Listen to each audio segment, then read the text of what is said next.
السلام علیکم ورحمۃ اللہ وبرکاتہ بسم اللہ والصلاۃ والسلام علی رسول اللہ اما بعد فاعوذ باللہ من الشیطان الرجیم وَإِذْ قُلْتُمْ يَا مُوسَىٰ أَلَن نُّؤْمِنَ لَكَ حَتَّىٰ نَرَى اللَّهَ جَهْرَةً فَأَخَذَتْكُمُ الصَّاعِقَةُ وَأَنْتُمْ تَنظُرُونَ۔ اب حضرت موسیٰ علیہ السلام کی قوم کا تذکرہ تھا، پہلے بھی چل رہا تھا، اسی کو مزید آگے بڑھایا۔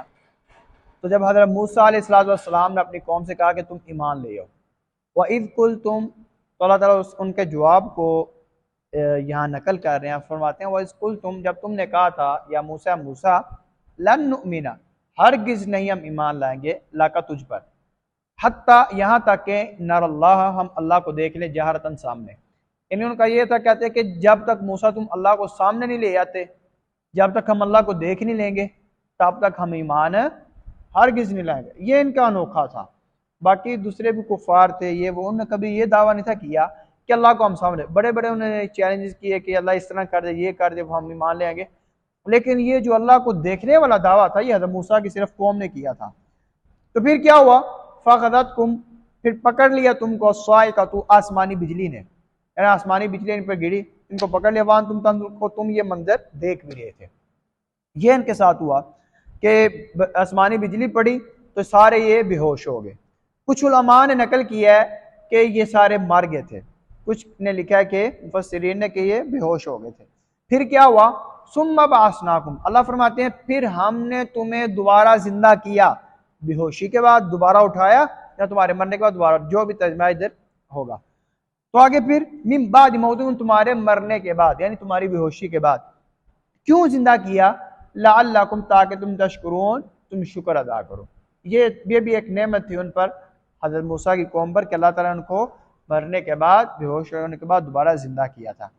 آگے فرماتے ہیں اللہ مزید نعمتوں کا ان کو جو یاد کروانے کے لیے اللہ فرما رہے ہیں وَظَلَّلْنَا، اور ہم نے سایہ کیا، علیکم، تم پر، الغمام، بادلوں کا، یعنی کوئی سایہ نہیں تھا، میدان طے میں تھے تو اس وقت اللہ تعالیٰ نے بدلی تھی جو ان کے اصلی مقرر کا جہاں جہاں یہ جاتے وہ ان کے ساتھ ساتھ جاتی تھی۔ فرماتے ہیں ہم نے تم پر سایہ کیا، وَأَنزَلْنَا، اور پھر نعمت ایک اور، وَأَنزَلْنَا، ہم نے نازل کیا لیکن تم پر منّا وسلویٰ، مان اور سلوہ۔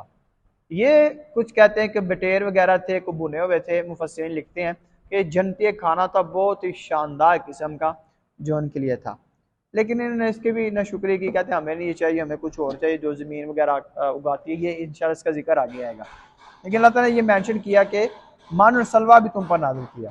آگے فرمایا پھر کلو، تم کھاؤ، من طیبات، پکیزہ چیزوں میں سے، ما رزقناکم، جو ہم نے تمہیں عطا کی ہے۔ اللہ فرماتے ہیں یہ جنتی کھانا ہے، بہترین کھانا ہے، ہم نے آپ کو عطا کیا ہے، پکیزہ، اسے کھائیں۔ آگے فرمایا وما ظلمونا، اور نہیں ظلم کیا انہوں نے ہم پر، ولکن کانوا، اور لیکن وہ تھے، انفسہم، اپنی جانوں پر، یظلمون، خود ہی ظلم کرتے، یعنی اللہ کی طرف سے کوئی ظلم نہیں ہوا۔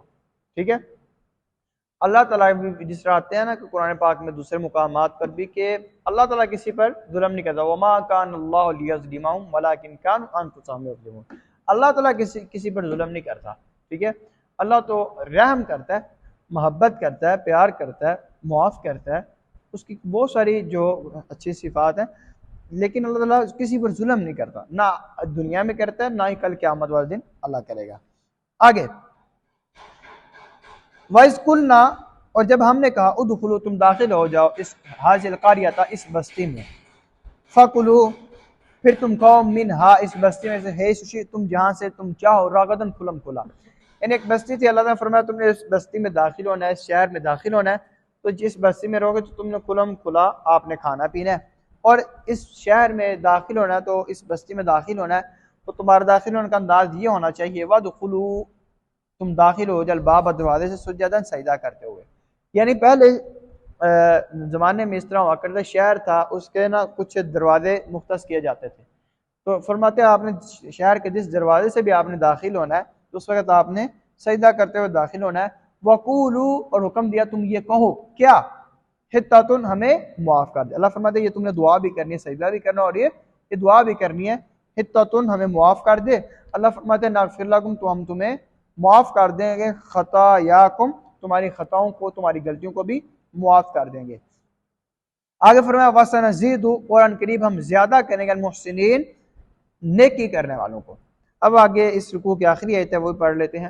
فبدل الذین، اللہ تعالیٰ نے یہ بات کہی تھی نا، تو انہوں نے کیا کیا؟ بدل دیا. ظالموں، جنہوں نے ظلم کیا، قولن بات کو، یعنی انہوں نے بات کو چینج کر لیا، بدل دیا، غیر الذی، سوائے اس بات کے قیل لہم جو ان سے کہی گئی تھی. یعنی ان سے کہا گیا تھا کہ تم اس بستی میں داخل ہو، جہاں سے چاہو کھاؤ پیو، اس بستی میں سجدہ کرتے ہوئے داخل ہو، اور ہم سے معافی تم مانگو، ہم تمہیں معاف کریں گے. فرمایا انہوں نے ساری بات کو جو ان سے یہ والی بات کہی گئی تھی ان کو چینج کر کے رکھ دیا، بدل کے رکھ دیا. اللہ فرماتے جب انہوں نے یہ کام کیا پھر ہم نے کیا کیا؟ فَأَنزَلْنَا، پھر ہم نے نازل کیا للذین، ان لوگ پر ظالموں جنہوں نے ظلم کیا. کیا چیز نازل کی؟ رجزن، عذاب. کہتے پھر ہم نے ان پر عذاب کو نازل کیا، من السماء، آسمانوں سے، بما کانوا یفسقون، ان کی نافرمانیوں کی وجہ سے.